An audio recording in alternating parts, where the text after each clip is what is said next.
Today we're diving into a very powerful and poignant passage from the Bible, specifically from the Gospel of Matthew, chapter 27, verses 27 to 31. This is a moment that sits at the very heart of the Christian faith, detailing the suffering Jesus endured on his path to the cross. Verse 27 begins, "Then the governor's soldiers took Jesus into the praetorium and gathered the whole company of soldiers around him." Imagine this scene for a moment. Jesus, already weakened, is now surrounded by an entire cohort of Roman soldiers.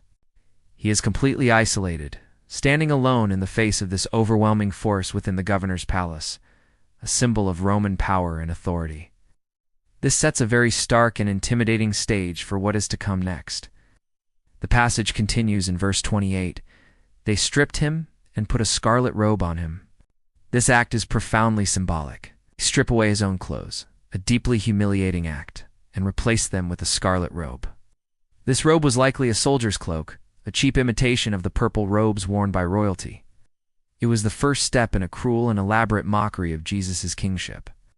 They were dressing him up for a play, a tragic parody where he was the central figure of their scorn. Then, in verse 29, the mockery intensifies.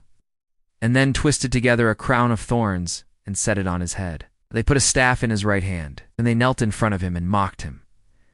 'Hail, King of the Jews,' they said." The crown, a symbol of honor and royalty, is twisted from thorns designed to inflict pain. The staff, a stand-in for a royal scepter, is placed in his hand. And their kneeling is not an act of homage but of pure ridicule. Every gesture, every word is designed to demean him, to make his claim to be a king seem utterly absurd. Verse 30 continues the brutal humiliation. They spit on him, took the staff and struck him on the head again and again. The disrespect escalates to physical violence. Spitting on someone was one of the greatest insults one could deliver in that culture.